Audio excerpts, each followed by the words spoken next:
Humanos, Mano Dal Ponte, Humanos, Radio Show na 92, a música nos conecta, os bons papos nos conectam aqui na 92, 984-410010, manda o WhatsApp pro Maninho para participar do Humanos Radio Show.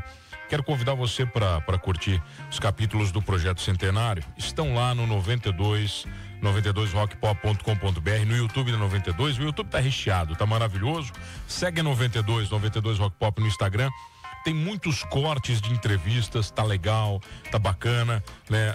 Se a gente somar a nossa 92, a nossa Rádio Araranguá, a gente tá passando de 1 milhão de views nas redes sociais, no YouTube, então isso é maravilhoso, no Facebook também. Então segue a gente, segue a 92, já segue a Rádio Araranguá, que tem um trabalho incrível de comunicação e jornalismo, né? E aqui na 92 sabe que é entretenimento, beleza? Tem novidade, acho que semana que vem tem estreia aqui na 92, não falamos, hein? Semana que vem não, na outra tem estreia poderosa aqui na 92, beleza? E a minha convidada de hoje não está estreando no meu programa, porque é a segunda vez que ela vem, né? Mas ela vem para bater papo, a gente vai falar principalmente sobre os tabus que envolvem a sexualidade masculina, né? Tantos tabus, tanta ignorância ainda, né? Em 2025 eu tenho o prazer de receber a urologista, a doutora Luíse Pavei. Lu, mais uma vez, prazer lhe receber, tudo bem? Como é que você tá? Oi, mano, foi um prazer o meu, né? Estar aqui sempre presente contigo. Recebi o convite muito feliz. Acho que é importante a gente conscientizar, principalmente o público masculino que não gosta de ir no médico, né? Então é bom que a gente consiga falar em outros meios para mostrar informação para esse Ainda pessoal. Em 2025, os homens não gostam de ir no médico. Isso não vai mudar pelos próximos 10, 20 anos, tenho certeza. Eu acho que é do homem. A mulher gosta muito de conversar, de se cuidar. A gente tem um maior zelo, assim, né? A mulher, ela tem essa característica. E o homem, ele é mais rápido e direto e prático. E mais durão também. Acho que é mais durão. Quer ser mais durão, né? Quer ser, né? Mas, depende, né? Quando tá saudável, quando tá doente, daí vocês são bem mais mole que a gente, mas com certeza. Já falei pra vocês, né? Uma gripe nossa, ou quando a gente tá gripado, vocês sabem, né? O que é a dor do parto. Sim. Quando o homem tá gripado, vocês sabem disso. Exatamente. Ô, Lu, olha só, a gente falou sobre tabus, né? E você me provocou, você falou, mano, a vasectomia é cheia de tabus ainda. Os homens ainda têm medo da vasectomia. Sim. Mas por que eles têm medo? Porque eu vou te explicar como homem, tá? Vou te explicar como homem. Isso é bom. Como homem, né? Qualquer coisa que mexa lá embaixo, pro homem, é um problema. Você entendeu? Porque existem muitos preconceitos estabelecidos, entendeu? Tem muita coisa social, de criação, entende? É verdade sobre a sexualidade masculina, sobre potencializar. O homem tem que ser sempre esse provedor potente. E eu acho que tem um pouco disso, sabia, Lu? Deve ser isso mesmo, né? Então, é uma cirurgia realizada no testículo, né? Na verdade, na bolsa testicular. Então, sempre tem aquele receio, né? Levar uma injeção bem no saco, né? Que é o popular. O chute no saco. Todo homem já levou uma bolada no saco. É um negócio, é terrível, cara. A dor é a pior dor do mundo. O mundo para naquele momento, verdade. Ele para naquele momento. Se você notar, vou te explicar, você é mulher. Sendo mulher e doutora, você não entende essas coisas. Num jogo de futebol, quando um homem leva um chute ou uma bolada ali, todo o estádio sente a dor com ele, Lu. Todo mundo que tá em casa, tem 30 milhões de pessoas, os 30 milhões de homens sentem a dor com aquele homem, você entendeu? Os homens compartilham dessa dor. Eu imagino, por isso que quando a gente vai liberar a vasectomia, eu falo assim, seda, quer um remedinho pra dormir? Dorme um pouquinho, você não vai nem sentir, acordou, já tá feito. O problema é quando é com local, né? Que daí sente a primeira agulha. O que? Por causa da anestesia, né? Local, daí sente ali. Isso, a primeira agulhada ali com o anestésico você vai sentir, né? Mas aí a gente sempre dá a opção, seda. Então vai ali, toma um propofolzinho, dá uma dormida, relaxa, aproveita o teu momento e deixa com a gente. Tá, o saco vai estar em boas mãos. Vai estar bem cuidadinho. Vai estar bem cuidado, tem problema. Agora, por uma pergunta mesmo de ignorância, a injeção é no testículo? Sim. Então, assim, a cirurgia é uma cirurgia externa, realizada na bolsa testicular. Dependendo do médico, ele faz incisão única. Eu faço incisão dupla. Cada lado do testículo, onde tem o vaso deferente, que é o que a gente vai ligar. Eu faço um bloqueio anestésico, corto mais ou menos 1 centímetro ali e pego o ducto deferente, né? Que é o que leva o espermatozoide. Então, de cada lado tem uma injeçãozinha. Aí o paciente pode fazer com anestesia local, vai sentir a dor a dor no momento da anestesia, depois ele não sente mais dor. Às vezes no tracional deferente, ele pode sentir uma cólica abdominal, tipo um embaçado do chute, um pouquinho. Mas ele não sente mais a dor, mas vai sentir toda a manipulação ali, né? Porque vai estar acordado. Ou se é uma pessoa mais medrosa, não quero sentir nada. Dorme. Dorme e deu. Dá um remedinho, dorme, e quando ele acordar já vai ter terminado. É uma cirurgia simples, rápida. Qual o tamanho da incisão que você corta? Você tem que abrir o saco escrotal? Como é que é? Não, a gente corta uma incisão de no máximo 1 centímetro, é bem pequeno. E daí a gente consegue, com o próprio dedo, a gente já palpa antes o deferente, já deixa ele tracionado no dedo, corta bem no localzinho onde está o vaso. Depois a gente tem uma pinça específica que é para pegar mesmo o deferente. A gente vai lá, puxa e depois corta. Você tira para fora, daí tira da incisão. Isso, daí tira da incisão, aí eu seguro com 2 pincinhas, que a gente fala que é pinça Kelly.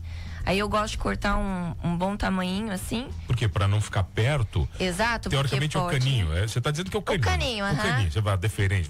Eu tô tentando entender o que é o deferente, é o caninho. Isso, é o caninho.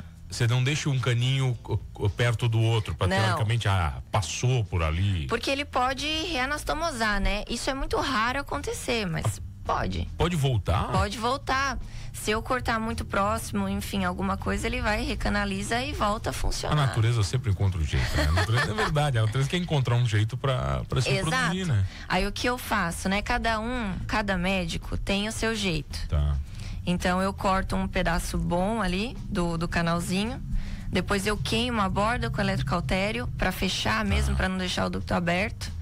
Aí eu pego e passo um fio no meio e eu amarro cada lado, e um lado eu ainda vou sepultar. Eu giro ele e travo para que ele não tenha contato com outro. Os homens que estão te ouvindo agora, eles entendem isso porque eles fazem isso com fio elétrico, tá? A mesma coisa que você tá falando, o cara dobra ali e dá uma enroladinha com a fita isolante. É isso aí que você faz. É tipo isso. É a mesma coisa. Só que eu faço em outro lugar, né? Tá, não tem, mas é perigoso igual. No lugar que você faz. Mexer com eletricidade lá é a mesma coisa. Olha só, mas você falou que é cheio de tabu porque os homens acreditam que eles vão broxar depois, eles vão perder a potência masculina. Isso, então eles têm essas dúvidas, né? Em relação à ereção. Tem muito homem que tem medo de ter alguma disfunção de ereção pós-cirúrgica, né? Não existe isso. Não é um efeito esperado da vasectomia, não é nada que aconteça após a cirurgia, né? Então, as complicações mais comuns são sangramento e infecção local, né? E a disfunção não ocorre porque a inervação que faz ter a ereção, ela passa na pelve, rente até a próstata e chega no pênis. Não tem então nada ela a ver. não passa na região testicular. Então a gente não tem nenhum tipo de comunicação. Outra coisa que também eles têm muita dúvida é em relação ao ejaculado. Tá.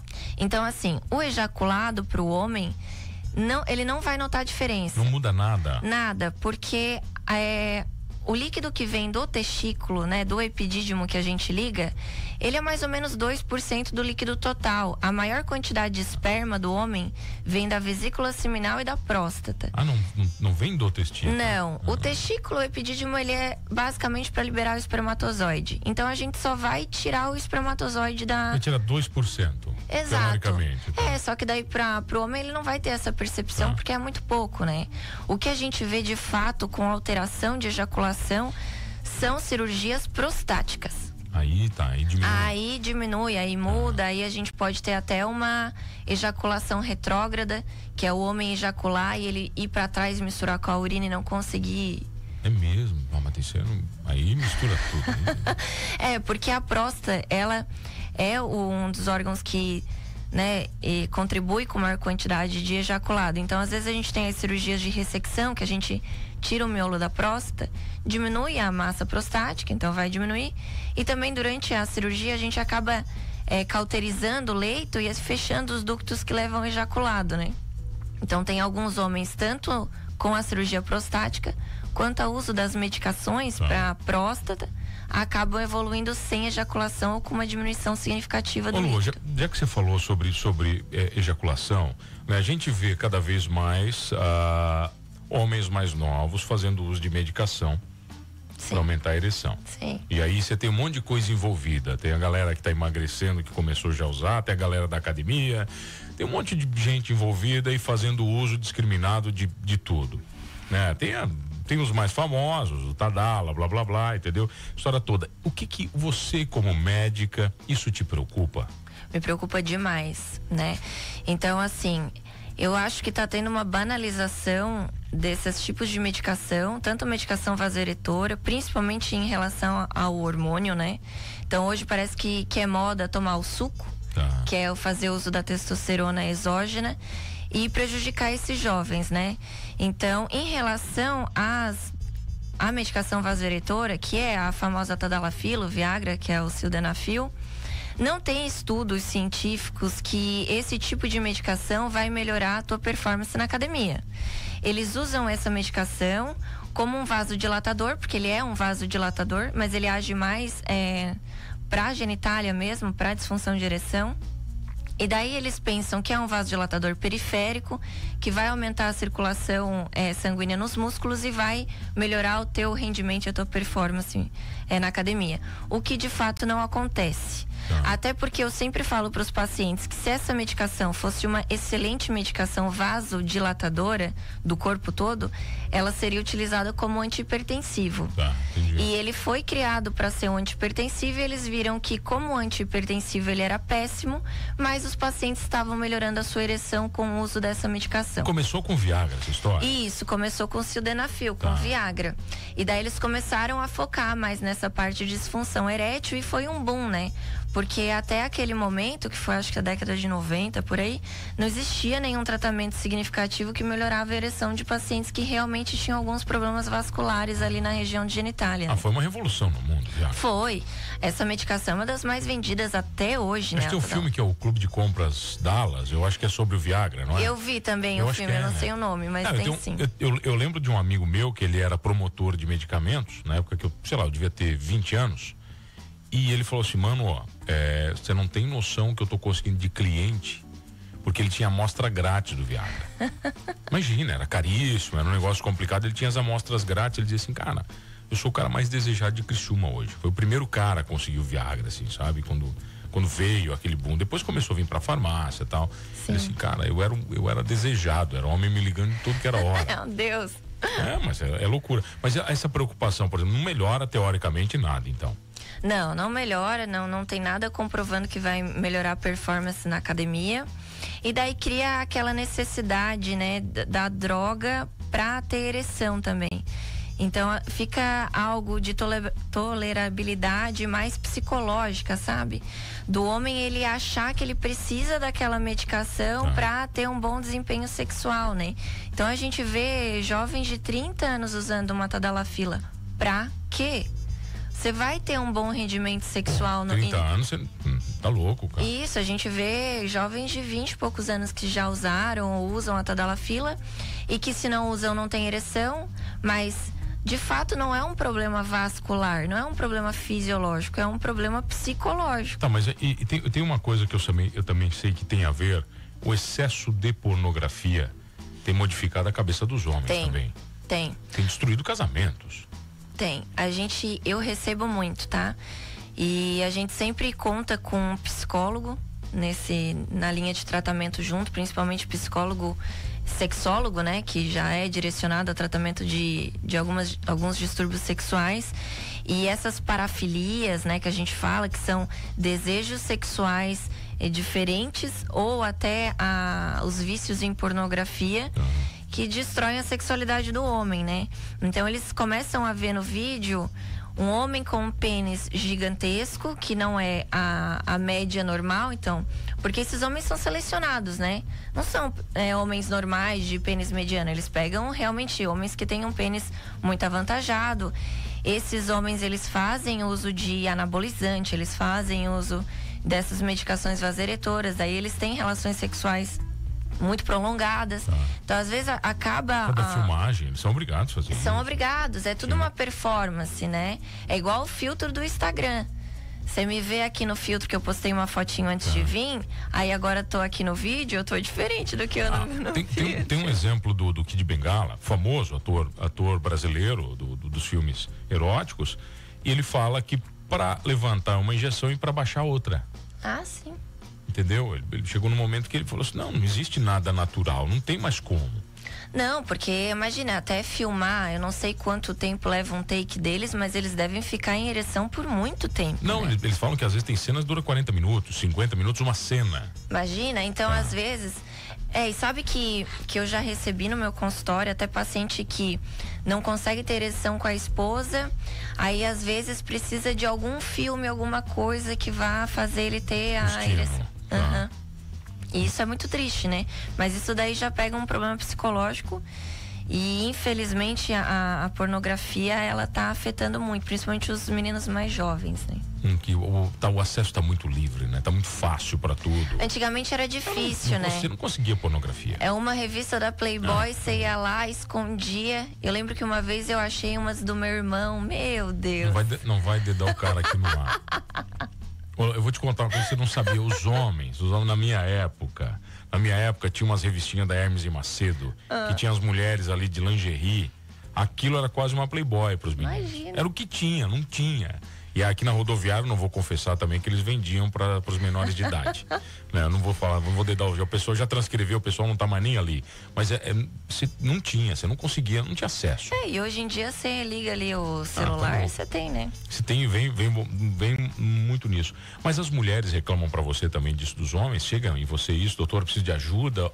Ou é mais o homem que te procura? É mais o homem que me procura. Então, assim, pelo fato de eu ser urologista, eu cuido da parte sexual masculina, né? Então eu acabo não cuidando da sexualidade feminina. Tá.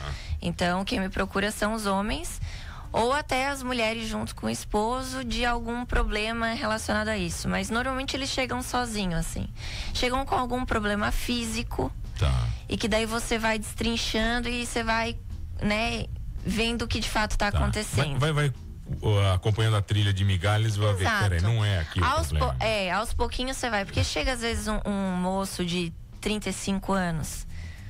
Tenho disfunção de ereção, tenho isso, tenho aquilo, meu libido tá baixo, aí tu faz, né? Uma bateria de exames. Pô, o cara é saudável, faz atividade física, o que tá acontecendo? Aí tu começa a puxar da infância, se teve algum assédio sexual, se sofreu abuso. Tá. Tem muitos homens, né? Isso a gente não pensa.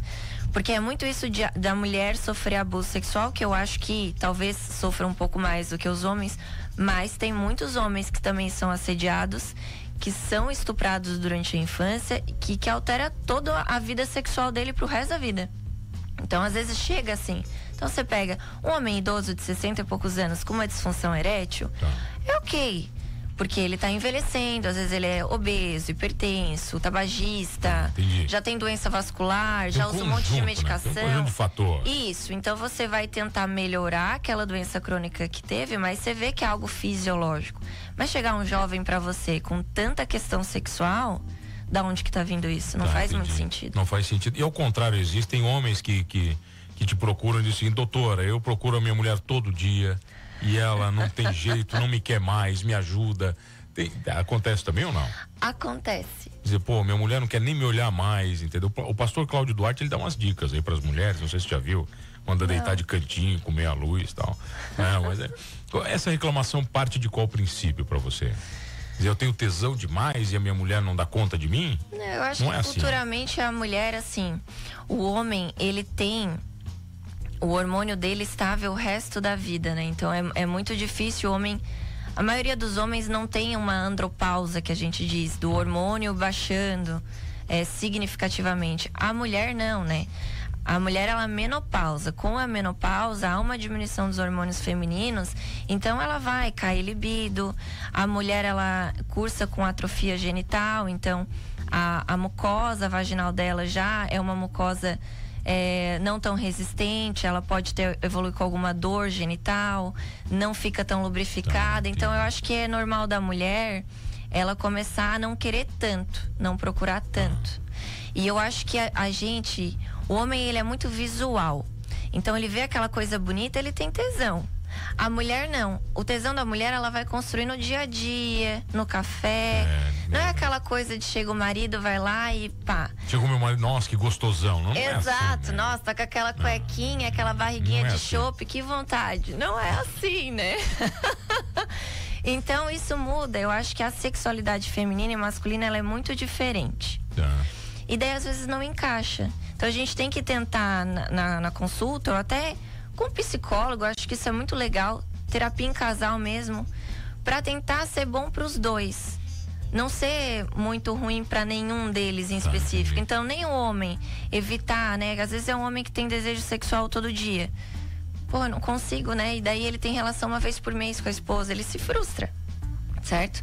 E às vezes ele procura algo para tentar sanar isso, e daí de uma forma errada, por exemplo, pornografia. Entendi, aí você vai começar a dar vazão para isso de alguma outra maneira, Exatamente. né? Eu ouvi uma frase uma vez que é muito legal, né? O homem usa o sexo à noite como recompensa de um dia ruim.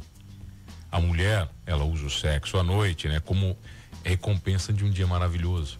Né? Então, sim, é exatamente isso, né? Às vezes, eu falo por mim, né? Sou mulher. Sabe, aquele dia legal, tu acorda, tem um café da manhã, daí tu vai passear, daí isso, aquilo, sabe? Você fica de carinho. Chega o final do dia. Pô, tá bacana. Exato, tá legal. Tá. Mas você tá naquele dia que você só estresse. Às vezes você tem criança pequena em casa. Nossa. Aí o marido ainda incomodando. Enche do saco, né? Vaza, some, sai daqui, sai daqui, exato. Vai jogar bola, né? Vai fazer qualquer coisa com teus amigos, né?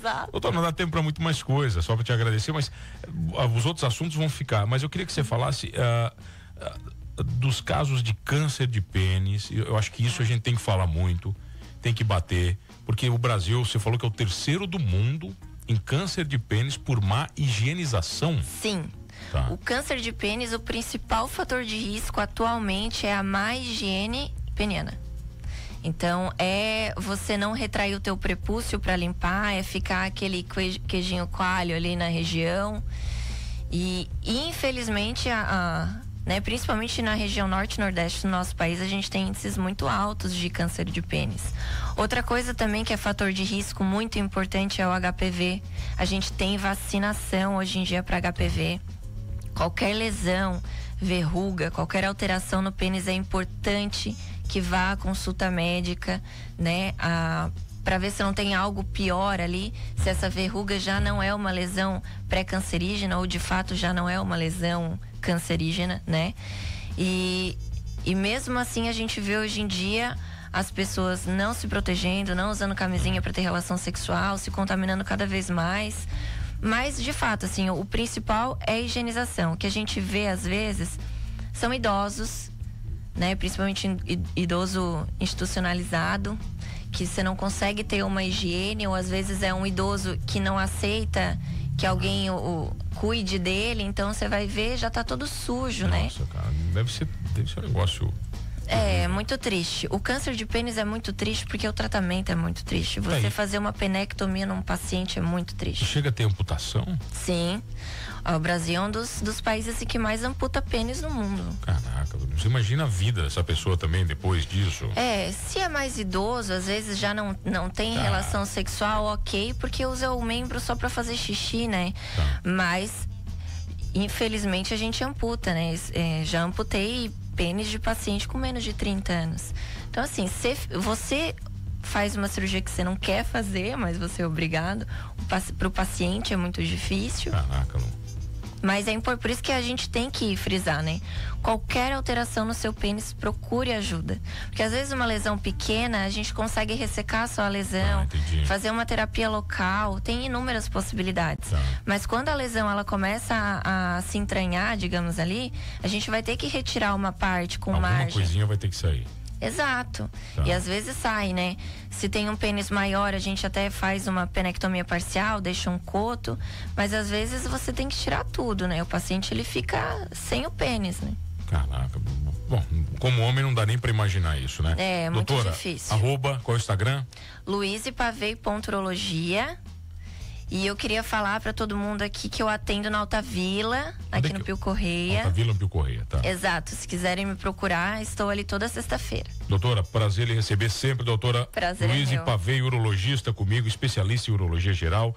E urologia masculina, né? E feminina também. É os dois. A gente atende tudo. Tem tudo, né? Exato. Doutora, obrigado sempre pelo carinho, obrigado a você que tá comigo todas as tardes aqui no Manos Radio Show. Não esqueça de uma coisa, né? Vai limpar o piu-piu, filhinho. Vai limpar o piu-piu, que isso pode dar uma M bem maior que você imagina.